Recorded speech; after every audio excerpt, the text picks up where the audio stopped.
Hello everyone! Welcome to the Hashtag Alagang Jack All Access featuring LLI Bus 7869 Lucena, Cubao, Camias via ACTEX featuring Ronaldo Sode and Edelberto Caliwara.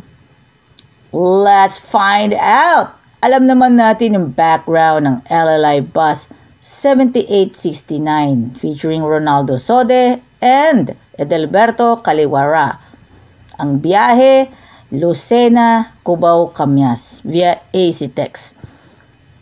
Mga kaibigan, 7869 ay isa din sa mga popular bus ng LLI.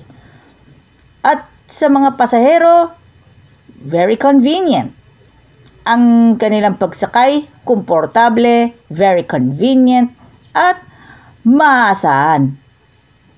Kung saan kayo magpupunta, either in the worship service of the Seventh-day Adventist Church na nadadaanan ng LLI bus. At syempre naman considering as the one of the most popular bus sa biyaheng Lucena, Cubao, Camias. And of course, also as well as the coolest bus in the planet, mga kaibigan.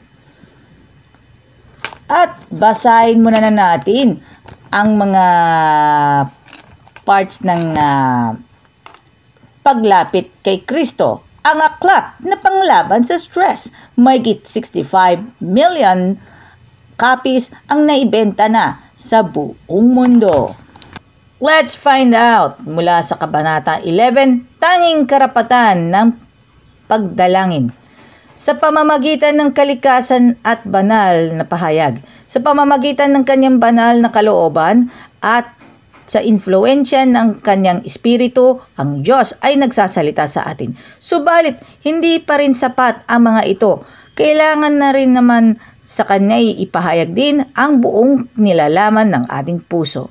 Upang magkaroon ng buhay at lakas ukol sa espiritu, kinakailangan tayo ay magkaroon ng tunay na pakikiugnay sa ating Ama na nasa langit. Maaring matatawag sa Kanya ang ating mga isip. Maari tayong magnilay sa Kanyang mga gawa, ang Kanyang mga kahabagan at Kanyang mga pagpapala. Ngunit sa tunay na kahulugan ay hindi ito ang pakikipag-usap sa Kanya. Upang makipag-usap sa Diyos, dapat magkaroon tayo ng sasabihin sa Kanya hinggil sa lagay ng ating talagang buhay. Ang panalangin ay pagbubukas ng puso sa Diyos. Naggaya ng isang kaibigan, hindi iyan ang kailangan upang maipakilala sa Diyos kung ano ang lagay natin, kundi upang matanggap natin siya. Ang panalangin ay hindi siyang nagbabas sa Diyos sa atin, kundi yan ang nagtaas sa atin sa Kanya. Nung narito pa si Jesus Christ sa mundo, itinuturo niya ang Kanyang mga alagad kung paano ang panalangin. Pinagbilinan niya sila sa harap ng Diyos ang Kanyang mga kinakailangan sa araw-araw at inilagak ang lahat nilang pag-alaala sa Kanya at ipinangako niya sa kanila na dinggin ang kanilang mga karahilingan ay ipinapangako rin naman sa atin. Si Jesus na rin nung tumatahan pa siyang kasama ang mga tao na malimit manalangin. Nakikiisa ang ating tagapagligtas sa ating mga pangangailangan at mga kainahan.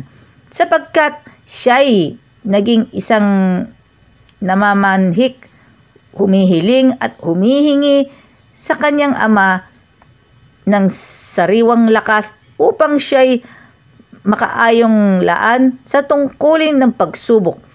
Siya ang ating halimbawa sa lahat ng bagay. Siya'y kapatid natin sa ating mga kainahan na tinukso sa lahat ng paraang gaya naman rin naman natin. Ngunit palibas ay walang kasalanan ay umurong ang kanyang pagkatao sa kasamaan Tiniis niya ang mga pakikipaglaban at pasakit sa kanyang kaluluwa sa isang sanlibutang makasalanan dahil sa kanyang pagkatao ng isang pangangailangan ng isang karapatan sa ganang kanya ang panalangin. Nakasumpong niya ng kaaliwan at kaligayahan sa pakikipag-usap sa kanyang ama. At kung ang tagapagligtas ng mga tao, ang anak ng Diyos ay nakaranas na kailangan niyang ang panalangin, hindi lalo pang kailangan ng mahina at makasalanang tao ang maalab at palaging pananalangin. That's it para sa maikling babasahin mula sa Kabanata 11 ng Paglapit kay Kristo, ang aklat na panlaban sa stress. Ito po ay isinulat ni Ellen G. White. Ito ay inilathala at inilimbag ng Philippine Publishing House. Shoutout muna tayo sa mga sumusunod, sa lahat po ng mga executive staff at sa mga department staff ng Jack Liner. At batiin po natin sila Sir Jaime Chua, Ma'am Aida Chua, kay Sir Jericho Chua, kay Sir Gerald Chua, and Sir Kokoy Chua. And of course sa lahat po ng mga magigiting na mga drivers and conductors, lahat ng inspectors and dispatchers at ang mga iba pa mga staff ng Jack Liner Group. Shout out muna tayo kay AJ De Viles, kay Kuya Odong Latonero, maging kay Raymond Talusig. Shout out kay Ian Malapaya, kay Monching Palaming, na siya po ay itinanghal bilang top 1 bus conductor of the year. At syempre naman po ay shout out muna sa mga members ng San Rafael Seventh-day Adventist Church, Metro San Pablo District 1. Shout out din po sa Coco Media, San Pablo City Adventist Ministry. Maging sa SM City San Pablo Men's Business Wear and Men's Casual Wear, at maging sa Comworks SM City San Pablo. At shout out sa 1 Point Sportswear at maging sa Vegiam Restaurant.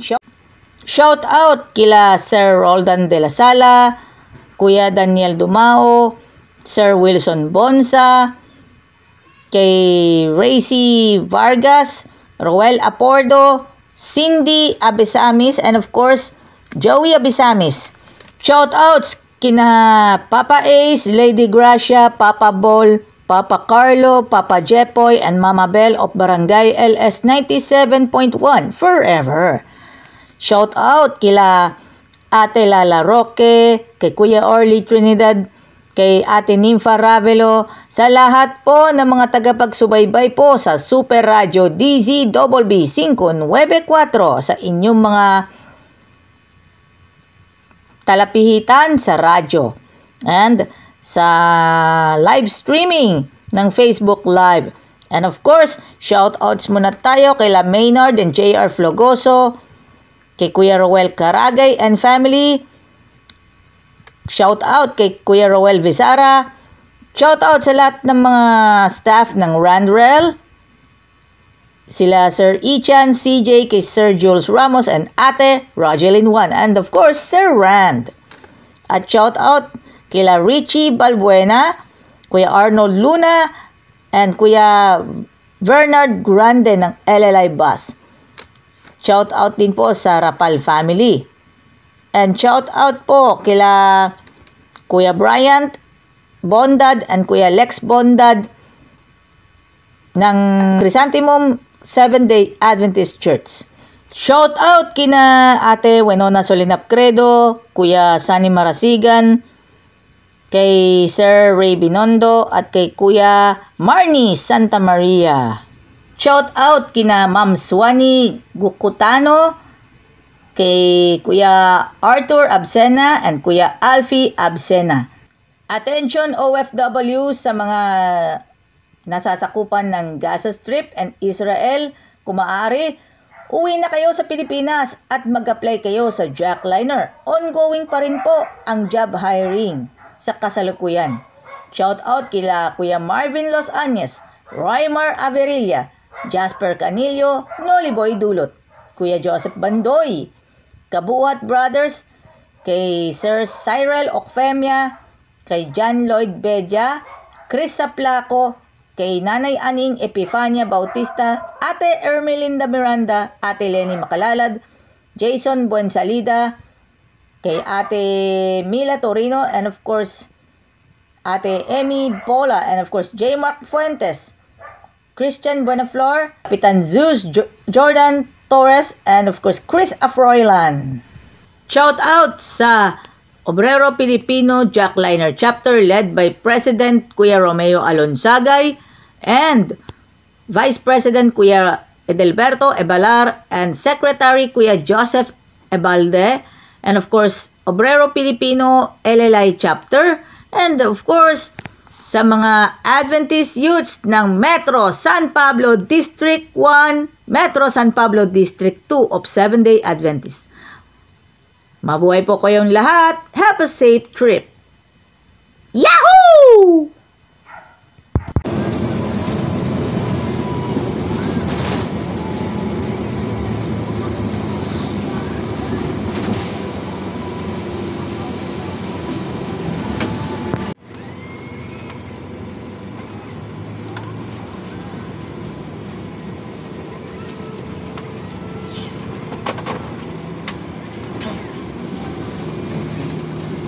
Pablo, terminal. Remember the Sabbath day, keep it holy. LLI Bus 7869. Have a blessed, happy Sabbath to everyone. Happy Sabbath sa mga kaibigan po nating 7-Day Adventist. And happy Sabbath sa lahat po ng mga pasahero, drivers and conductors, inspectors, at maging sa mga terminal masters ng Jackliner Group. At sa lahat po ng mga masisipag na drivers and conductors ng LLI Bus, especially 7869 led by Ronaldo Sode and Edilberto Caliwara. God bless and happy Sabbath to all of you. Happy Sabbath! Yahoo!